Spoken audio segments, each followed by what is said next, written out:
ચોક બજાર police station વિસ્તારમાં આવેલ અખંડ આનંદ કોલેજ પાસેથી એક બાળકી ગુમ થઈ હતી અને તપાસ કરતા બાળકી લોહી લુહાણ હાલતમાં મળી આવી હતી. પ્રથમ નજરે તેની પર બળાત્કાર ગુજારવામાં આવ્યો હતો, જેમાં નરાધમ શખ્સની પોલીસે ગણતરીના કલાકમાં જ ધરપકડ કરીને જેલના સળિયા ગણતો કરી દીધો છે. આજકાલ સુરત શહેરમાં બિસ્કિટ કે ચોકલેટ ખવડાવવાના બહાને નરાધમો નાની બાળાઓને ફૂસલાવી બળાત્કાર કરીને પોતાની ભૂખ સંતોષી રહ્યા છે.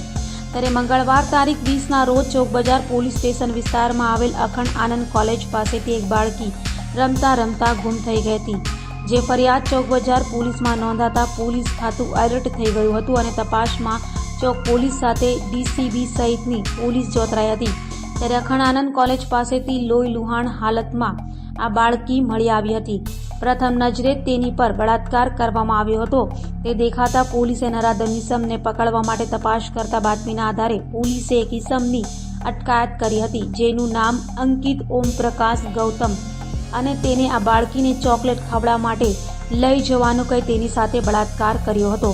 પોલીસે તેની ધરપકડ કરીને જેલના સળિયા ગણતો કરી દીધો હતો અને બાળકીને સારવાર માટે હોસ્પિટલમાં ખસેડવામાં આવી હતી. ગઈકાલે તારીખ 20 ફેબ્રુઆરી 2024ના રોજ રાત્રિના સમયગાળા દરમિયાન ફરિયાદીની દીકરી પોતાની ઘર પાસેથી રમતા રમતા અચાનક ગુમ થયેલ હોવાનું હકીકત સામે આવેલ, જે બાબતે ગુમ થનાર બાળાને એક અજાણ્યા પુરુષ ઈસમ અપહરણ કરીને લઈ જતો સીસીટીવી કેમેરા નજરે જતા ઉક્ત બનાવ ગંભીર પ્રકારનો અને આરોપી એક અજાણ્યા પુરુષ હોવાથી સુરત સિટી પોલીસે સત્વરે ગુનાને અંજામ આપનાર આરોપીઓની ભર મેળવી ગુનાની ભેટ ઉકેલવાની કામગીરી માટે તમામ બ્રાન્ચો અને પોલીસ સ્ટેશનમાં કામગીરી ચાલુ કરવામાં આવ્યું. આ દરમિયાન ક્રાઇમ બ્રાન્ચ અને ચોક બજાર પોલીસ સ્ટેશનની ટીમને ભોગ બનનાર બાળકી અખંડ આનંદ કોલેજ પાસે આવેલ ઇન્ડસ્ટ્રીયલ એરિયા પાસેથી